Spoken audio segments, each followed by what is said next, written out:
नमस्कार दोस्तों, good morning all. आप सभी का आपके अपने YouTube चैनल लॉकुल पर बहुत बहुत स्वागत है। दोस्तों, आज हम लोग भारतीय नागरिक सुरक्षा संहिता 2023 के डेफिनेशंस पार्ट को कवर करने वाले हैं। तो सबसे पहले इस जो नया कानून है इसके नाम को आप अच्छे से देख लें, नाम क्या लिखा हुआ है। तो ये नाम लिखा हुआ है भारतीय नागरिक सुरक्षा संहिता 2023। यह जो कानून है यह 1 जुलाई 2024 से कोड ऑफ क्रिमिनल प्रोसीजर की जगह आ रहा है, यानी कि जो आपका CRPC अभी एट प्रेजेंट लागू है यह 1 जुलाई 2024 से ख़त्म हो जाएगा, टोटली ख़त्म हो जाएगा और उसकी जगह पर नया कानून आ जाएगा। उसे रिप्लेस करके भारतीय नागरिक सुरक्षा संहिता 2023 पूरे देश में लागू हो जाएगा और यह आपका एक्ट नंबर 46 है। देखिए, जब भी कोई कानून बनता है तो उसका एक सीरियल नंबर होता है, उसके एक्ट का एक नंबर होता है। तो यहाँ पे सीरियल नंबर 46 आपको दिया हुआ है। यह आपका लेक्चर सीरीज 3 है। पहले के 2 लेक्चर में मैंने इसके इंट्रोडक्शन पार्ट को कवर किया है। आज हम डेफिनेशंस को कवर करने वाले हैं। डेफिनेशन आपका सेक्शन 2 में दिया हुआ है, जिसमें कि आपको सब क्लॉज में सारे डेफिनेशंस को बताया गया है। तो सबसे पहले हम लोग देख लेते हैं, ये जो हमारा नया कानून है इसे राष्ट्रपति से कब मंजूरी मिली थी। कोई भी नया कानून बनता है तो सबसे पहले उसकी ड्राफ्टिंग होती है, उसके बाद वह लोकसभा और राज्यसभा से पास हो जाता है और दोनों सदनों से पास होने के बाद से उसे राष्ट्रपति की मंजूरी की आवश्यकता होती है, तभी वह कानून का रूप लेता है कोई भी ड्राफ्ट। तो सबसे पहले यहाँ पर देखेंगे राष्ट्रपति की मंजूरी कब मिली। तो राष्ट्रपति की मंजूरी मिली 25 दिसंबर 2023। मंजूरी तो मिल गई, एसेंट तो मिल गया प्रेसिडेंट का। अब ये लागू कब से होगा, तो यह लागू होगा आपको 1 जुलाई 2024 से। तो देखिए आपका कितना क्वेश्चन यहाँ से कवर हो गया। एक आपका हो गया भारतीय नागरिक सुरक्षा संहिता, यह एक्ट का नाम है। आपसे सवाल पूछ लिया जाएगा कि CRPC को रिप्लेस करके कौन सा नया कानून आया है, तो आप बता देंगे भारतीय नागरिक सुरक्षा संहिता। एक्ट नंबर क्या है, तो 46, ठीक है। उसके बाद राष्ट्रपति की मंजूरी कब मिली, तो 25 दिसंबर 2023। कब से लागू होगा, 1 जुलाई 2024, ठीक है। इसके बाद हम लोग डेफिनेशंस को कवर करते हैं। तो आपका डेफिनेशन दिया हुआ है सेक्शन 2 में। तो सेक्शन 2 में जो सबसे पहले हम देखेंगे कि जो इसका क्लॉज ए है सेक्शन 2 का, सेक्शन 2 का क्लॉज 1 का सब क्लॉज है। तो ठीक है, तो 2A से मैं इसको करूँगा, 2A, 2B, 2C, ऐसे आपको समझने में आसानी होगी। तो 2A में आपको दिया हुआ है ऑडियो वीडियो इलेक्ट्रॉनिक मीन्स। ये नया डेफिनेशन इसमें जोड़ा गया है। जो कोड ऑफ क्रिमिनल प्रोसीजर है उसमें आपको ऑडियो वीडियो इलेक्ट्रॉनिक मीन्स की बात नहीं कही गई है। तो सबसे पहले हम लोग देख लेते हैं ये ऑडियो वीडियो इलेक्ट्रॉनिक मीन्स क्या है। जैसा कि आप इसको सुनने से ही आपको लग रहा होगा, यहाँ 2 टर्म की बात कही गई, एक ऑडियो और वीडियो। यानी कि आज की डेट में जैसे मैं आपसे बात कर रहा हूँ तो ऑडियो यानी आप मुझे सुन भी पा रहे हैं और वीडियो आप मुझे देख भी पा रहे हैं, तो उसी की बात कही गई है कि audio video means shall include use of any communication device. जैसे कि मोबाइल है, इस मोबाइल से मैं रिकॉर्डिंग भी कर सकता हूँ, आप वीडियो कॉल भी कर सकते हैं, या ऑडियो भी, यानी सिर्फ बिना देखे हुए विदाउट वीडियो हम ऑडियो बात भी कर सकते हैं, सिर्फ बात भी कर सकते हैं, देख के भी बात कर सकते हैं, आमने सामने होकर भी वीडियो कॉन्फ्रेंसिंग भी कर सकते हैं। तो वही बात कहेगी, वही डिवाइस, कम्युनिकेशन डिवाइस। तो कम्युनिकेशन डिवाइस में जैसे मोबाइल हो गया, लैपटॉप हो गया, कंप्यूटर हो गया, टैबलेट हो गया, तो ये सारी चीज़ें आपको कम्युनिकेशन डिवाइस हो गई। आजकल जो आपको LED आ रही है, बहुत बड़ी बड़ी डिवाइस आ रही है, वो भी स्मार्ट TV है, उससे भी आप वीडियो कॉन्फ्रेंसिंग कर सकते हैं। तो यही सारे डिवाइस की बात कही गई है। तो ये audio video electronic means shall include use of any communication device. किस लिए, इस डिवाइस का यूज़ किस लिए करना है बता तो दिया गया है। तो for the purpose of video conferencing, मैंने आपसे पहले कहा था वीडियो कॉन्फ्रेंसिंग कोई लॉजिकल चीज़ है, ज़्यादा सोचना रटना नहीं है, समझना है, लॉजिकल चीज़ है। कम्युनिकेशन डिवाइस का क्या काम होगा, ऑडियो वीडियो, तो वीडियो कॉन्फ्रेंसिंग के लिए होगा, recording of process of identification के लिए होगा। जैसे कोई कैदी है, जेल में बंद है, कोई बहुत बड़ा कैदी, उसको लाना पॉसिबल नहीं है, तो उसकी जो पेशी होगी, उसकी जो डेट पे उसकी पेशी होगी कोर्ट में, तो वो कोर्ट नहीं लाके फिजिकल में फॉर्म में नहीं लाके वर्चुअल फॉर्म में वीडियो कॉन्फ्रेंसिंग के माध्यम से भी उसकी सुनवाई हो सकती है। तो यही तो होगी आपको video conferencing. Recording of process of identification, मान लीजिए कोई विक्टिम है या कोई विटनेस है, उसको कोई क्रिमिनल है, उसको आइडेंटिफाई करना है, तो ये प्रोसेस है आपका, इसको रिकॉर्ड करना है एविडेंस के लिए। तो ये भी रिकॉर्डिंग की जो प्रक्रिया होगी तो ये वीडियो रिकॉर्डिंग होता है। तो वही बात तो कही गई है, recording of process of identification. उसके बाद सर्च एंड सीजर। तो सर्च एंड सीजर, किस चीज़ का सर्च एंड सीजर, यानी कलेक्शन ऑफ एविडेंस की बात कही है। उसको सर्च करना है, ढूंढना है, और सीज करना है, यानी कलेक्शन ऑफ एविडेंस के लिए भी आपका ऑडियो वीडियो इलेक्ट्रॉनिक मीन्स का आप इस्तेमाल कर सकते हैं। जैसे कि मान लीजिए कि आजकल बहुत सारे ऐसे टेक्निक्स आ गए हैं, साइंटिफिक मेथड आ गए हैं, जिससे कि हम नए नए तरीके से कोई एविडेंस है उसको हम कलेक्ट कर सकते हैं। आपका मोबाइल डिवाइस है, उसमें कोई एविडेंस दिया हुआ है तो उसको हम कलेक्ट कर सकते हैं। कोई साइबर क्राइम हुआ है उसके लिए, तो ये साइबर क्राइम ये जो भी होते हैं किससे होते हैं, आपको इलेक्ट्रॉनिक डिवाइस से होते हैं, कंप्यूटर के थ्रू होते हैं। तो वो सारे एविडेंसेस जो कलेक्ट होंगे, सर्च एंड सीजर, उसमें ये काम आ गया कम्युनिकेशन डिवाइस। उसका transmission of electronic communication, transmission जैसे मैं आपसे बात कर रहा हूँ, इलेक्ट्रॉनिक कम्युनिकेशन है, तो कोई किसी ने कुछ बोला है या वीडियो उसका है या उसका मान लीजिए ऑडियो है, तो वह भी क्या है, आपको इलेक्ट्रॉनिक कम्युनिकेशन हो गया। तो यहाँ तक। उसके बाद देखिए इसके पर्पज़ को बड़ा करें, and for such other purpose, यानी कि और भी किसी उद्देश्य के लिए अगर ज़रूरत है ऑडियो वीडियो इलेक्ट्रॉनिक मीन्स की, तो उसके लिए भी स्टेट गवर्नमेंट, यहाँ देखिए सेंट्रल गवर्नमेंट नहीं, स्टेट गवर्नमेंट का कहा गया है यहाँ कि स्टेट गवर्नमेंट उसके लिए रूल्स बना सकती है। ठीक है। उसके बाद हम देखेंगे बेल। देखिए बेल की बात हम चर्चा करते हैं कि किसी ने कोई क्राइम किया तो बेल लेना है, लेकिन बेल को डिफाइन नहीं किया गया है। जो सीआरपीसी है उसमें तो बिल्कुल कहीं भी इसका जिक्र नहीं है, सिर्फ कहा गया बेल के प्रोविज़न दिए गए हैं। तो बेल की डेफिनेशन क्या है यहाँ हम देख लेते हैं। तो बेल आपका दिया हुआ है क्लॉज, जो सब क्लॉज बी है उसमें दिया, यानी 2B में बेल दिया हुआ है। तो बेल का मतलब हो गया, bail means release of a person.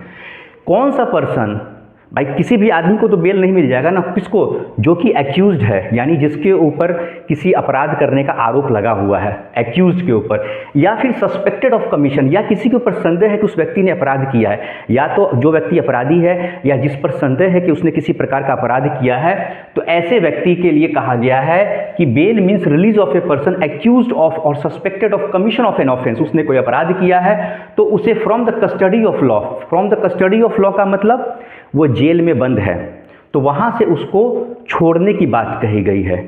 बरी नहीं किया गया है, उसका एक्यूटल नहीं हुआ है, उसे बाइज्जत बरी नहीं किया गया, उसके ऊपर से केस खत्म नहीं हुआ है, कुछ समय के लिए उसे जमानत पे रिहा करने की बात कही गई है। तो जमानत पे जो रिहा किया जाता है, जमानत पे जो छोड़ा जाता है, वही तो बेल है। बेल मतलब जमानत, कहाँ से, custody of law, custody of law मतलब जेल।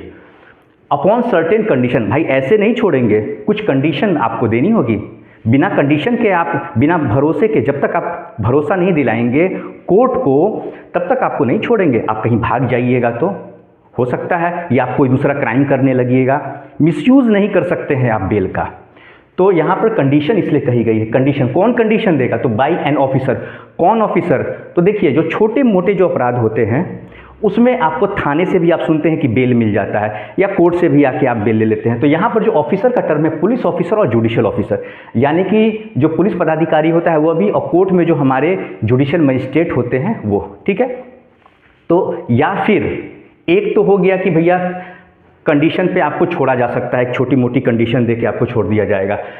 लेकिन यहाँ पर एक और बात कही गई है कि यहाँ पर दो तरीके से आपको छोड़ा जाएगा, तरीके दिए हुए हैं। एक तरीका है पर्सनल बॉन्ड, जैसे मैंने आपको बताया था ना कि अगर छोटे मोटे अपराध किए हैं तो ये लोग जो है थाने से भी आपको जमानत मिल जाएगा, या कोर्ट में भी आप आते हैं तो आपको आपके पर्सनल बॉन्ड, यानी आपने छोटा मोटा अपराध कोई किया, बहुत गंभीर अपराध नहीं है, तो थानेदार ने भी कह दिया, या जो आईओ होता है पुलिस पदाधिकारी होता है, कहा कि ठीक है आपके पर्सनल बॉन्ड पे, आपके निजी मुचलके पर जो आपका है उस पर हम आपको जमानत दे देंगे, बेल दे देंगे। लेकिन कोई गंभीर अपराध होता है तो वहाँ पर पर्सनल बॉन्ड पे नहीं, आपके सिर्फ आपके कहने पर, आपके आश्वासन पर ही नहीं आपको बेल मिलेगा कि आपने लिख दिया कि ठीक है सर मुझे जमानत मिली है, जब भी तारीख होगी मैं उपस्थित रहूँगा, या जांच में, इन्वेस्टिगेशन में मेरी जो भी ज़रूरत होगी मैं सहयोग करूँगा।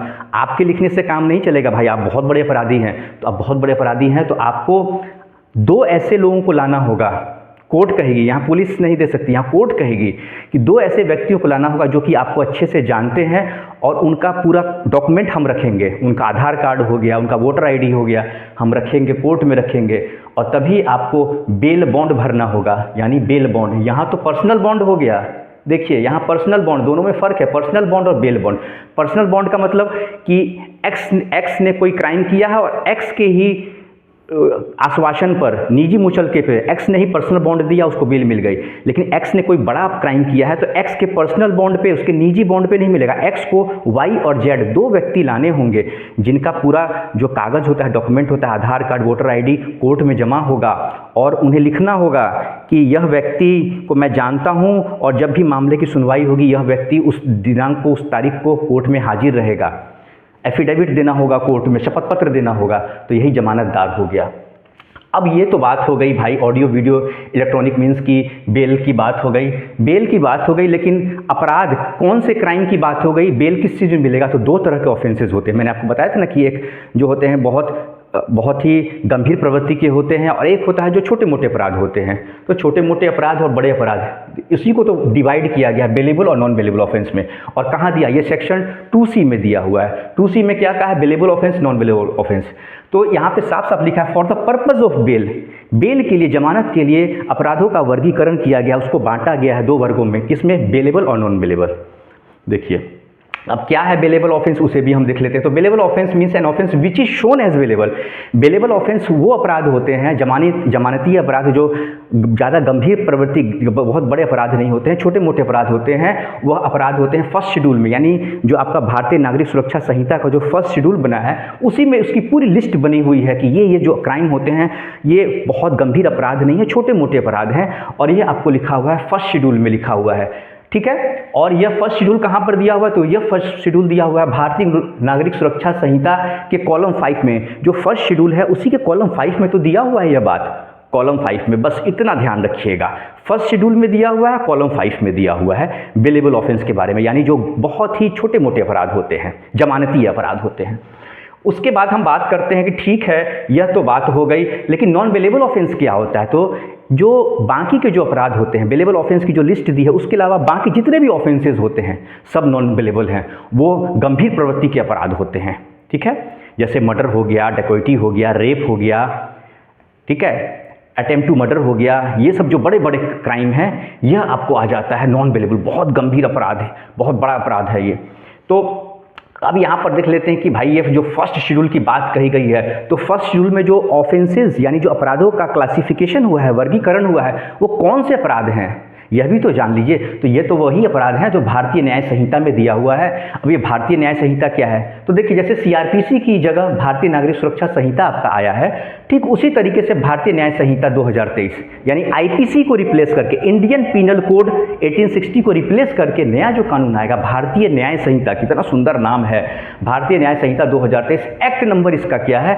एक्ट नंबर इसका, अरे इसका तो 46 है, 46 है, तो इसका तो 45 होगा, इसका भी तो कुछ नाम, इसको भी तो सीरियल नंबर दीजिएगा। नाम तो दे दिया, इसका सीरियल नंबर भी दे दीजिए। तो एक्ट नंबर 45, प्रेसिडेंट राष्ट्रपति की मंजूरी 25 दिसंबर 2023 को, सेम वही तारीख है। डेट ऑफ इन्फोर्समेंट जो है सेम वही है, 1 जुलाई 2024 को यह पूरे देश में लागू होने वाला है। यह तो हो गया। तो साथ में हम ये भी पढ़ लेते हैं जो इंडियन एविडेंस होता है, जो साक्ष्य की बात होती है, एविडेंस की बात होती है, उसके लिए भी एक नया कानून बन गया है। देखिए अमर अकबर एंथनी, ये 3 कानून हैं आपके, अमर अकबर एंथनी। तो अमर की बात होगी, अकबर की बात होगी, एंथनी भारतीय साक्ष्य अधिनियम, भारतीय साक्ष्य अधिनियम 2023, और यह भी आपका एक्ट नंबर 47 हो गया, यानी 45, 46, 47। बहुत आसान है, साउंड्स गुड, यह आप याद रखिएगा, यह भी आपको एग्जाम में पूछा जाएगा। बहुत इंपॉर्टेंट सेशन है, आप आराम से सुनिएगा, कोई भी डाउट होता है मुझसे पूछिएगा, मैं पॉइंट टू पॉइंट बता रहा हूँ और एग्जाम में मैं गारंटी देता हूँ, पूरी गारंटी देता हूँ, वारंटी देता हूँ कि इससे आपको सवाल आएगा ही आएगा।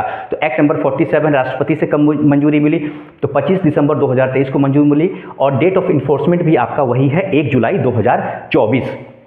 अब यहाँ पर बात आती है कि फर्स्ट शेड्यूल में जो बातें कही गई हैं ऑफेंसेस की, यानी कि जो आपका भारतीय न्याय संहिता है, यानी जो अभी आईपीसी इंडियन पीनल कोड है उसकी जगह पर जो ऑफेंसेस हैं उनको डिवाइड किया गया है, ठीक है। लेकिन उसके अलावा जो कोई अपराध होते हैं उनको कैसे बांटेंगे कि वह आपका बेलेबल है, नॉन बेलेबल है? मान लीजिए आईपीसी जो अभी चल रही है उसकी जगह जो भारतीय न्याय संहिता आएगा, उसमें तो आपने बता दिया कि ये ऑफेंसेस हैं, इनके अंदर जो ऑफेंसेस आएंगे वह बेलेबल और नॉन बेलेबल होंगे। इनके लिए आपका शेड्यूल बना हुआ है, फर्स्ट शेड्यूल कॉलम 5 बना हुआ है। लेकिन और जो क्राइम होते हैं, और भी जो लॉज हैं उनमें क्राइम होते हैं, उनमें जो अपराध होंगे, ऑफेंसेस होंगे, उनका वर्गीकरण कैसे होगा, जैसे एनडीपीएस एक्ट हो गया या और कोई ऑफेंसेस हो गए, ठीक है। तो वो जो इस तरह के जो अपराध होते हैं उनको कैसे डिवाइड, उनको कैसे हम समझेंगे कि ये बेलेबल है, नॉन बेलेबल। तो बहुत आसान है, कानून में ही बता दिया गया है। कानून में कहा गया है कि 3 साल या 3 साल से ज़्यादा कोई अपराध होते हैं तो वह अपराध माने जाएंगे नॉन बेलेबल। 3 साल या 3 साल से ज़्यादा यानी वो गंभीर प्रवृत्ति के अपराध हो गए, बड़े क्राइम हो गए, उसमें पनिशमेंट 3 साल या 3 साल से ज़्यादा की सज़ा मिलती हो तो वह आपका नॉन बेलेबल ऑफेंसेस की कैटेगरी में आएगा। और यहाँ पर आपको कहा गया है कि जो 3 साल या 3 साल से कम के जो ऑफेंसेस हुए हैं वह आपके आएंगे आपको बेलेबल ऑफेंस में, 3 साल से कम की जो अपराध होते हैं जिसमें सज़ा होती है, ठीक है।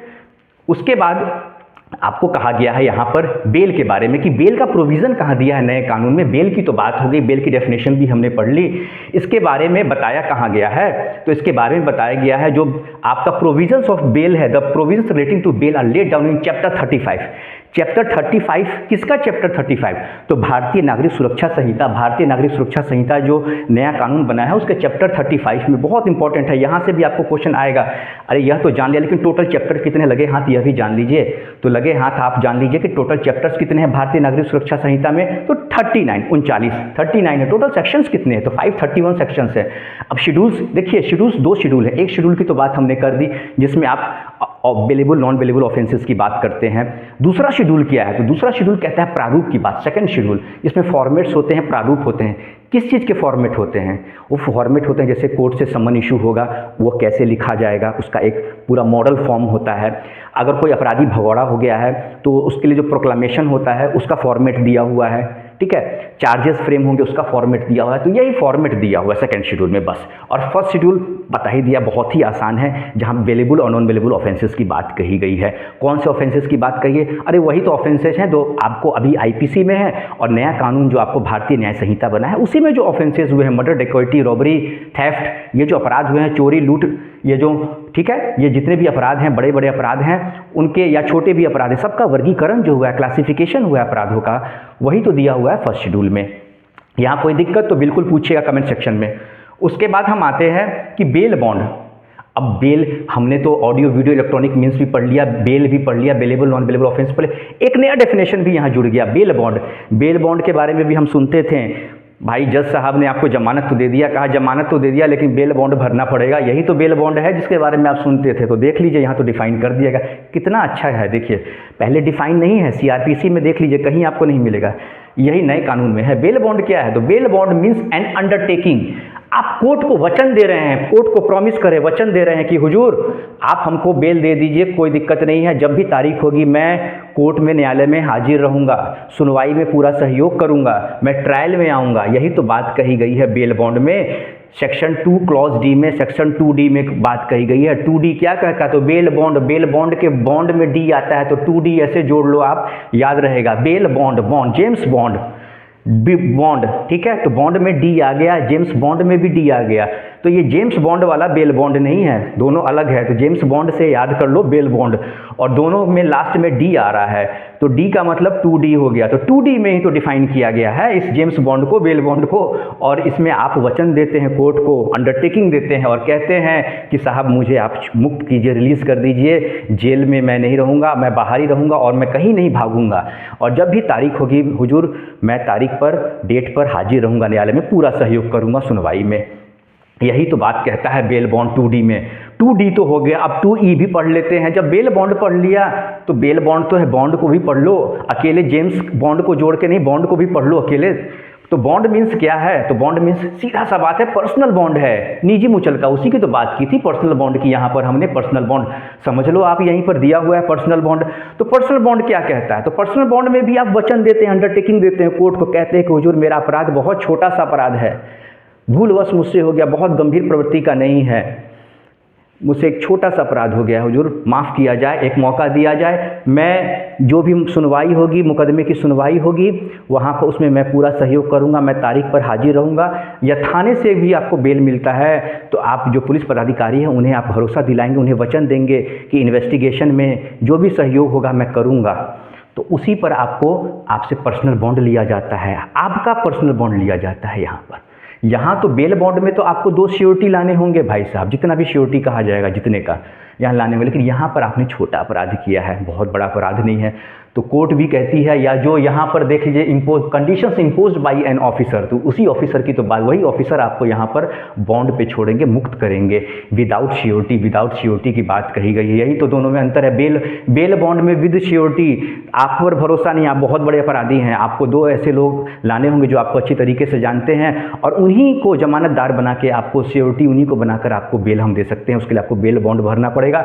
लेकिन बॉन्ड अगर होता है, सिर्फ बॉन्ड भरना है, तो आपका पर्सनल, आपने छोटे अपराध किए हैं, छोटी प्रवृत्ति का आपका अपराध है, तो आपको आप ही वचन दे दीजिए, भरोसा दिला दीजिए। आप शरीफ आदमी लगते हैं, सज्जन व्यक्ति लगते हैं, ठीक है छोटा अपराध हो गया आपसे, लेकिन अपराध तो अपराध है, ऐसे हम नहीं छोड़ेंगे। आपको अपना पर्सनल अंडरटेकिंग देना होगा, लेकिन विदाउट श्योरिटी। आपको सिर्फ आपका जो आप लिखेंगे आप कि दिनांक इतना को मुझे थाने से या न्यायालय से मुक्त किया जा रहा है, मैं जांच में या इन्वेस्टिगेशन में या जो भी तारीख होगी मैं पूरा सहयोग करूंगा, इतना आप विश्वास दिला के दीजिए, आपको जमानत मिल जाएगा। तो दोस्तों यह पूरा आज हम लोग डिस्कस किए हैं डेफिनेशंस क्लॉज, जो कि आपका सेक्शन 2 में है। आज हम लोग 2A, 2B, 2C, 2D, 2E इतने पॉइंट डेफिनेशंस क्लॉज को डिस्कस किए हैं, जिसमें आपका पहला है ऑडियो वीडियो इलेक्ट्रॉनिक मीन्स, दूसरा है आपका बेलेबल और नॉन बेलेबल ऑफेंस, उसका बेल बॉन्ड, उसका बॉन्ड। कैसा लगा आपको आज का ये लेक्चर सीरीज, मुझे बिल्कुल बताएं। किसी भी तरह का कोई भी डाउट होता है तो मुझसे ज़रूर पूछें, क्योंकि मैं आपको पढ़ाने नहीं आया हूँ, मैंने आपको पहले ही कह दिया है, ठीक है, मैं आपको समझाने आया हूँ। अगर मेरा मेथड पसंद आए तो वीडियो को जरूर लाइक कीजिएगा, वीडियो पसंद आए तो शेयर कीजिएगा, चैनल पर अगर नए आए हैं तो चैनल को जरूर सब्सक्राइब कीजिएगा और बेल आइकन को भी दबा दीजिएगा, ताकि मैं अपना कोई भी वीडियो लेक्चर अपलोड करूँगा तो इसकी जानकारी आपको समय पर मिल सके। ठीक है साथियों, नमस्कार।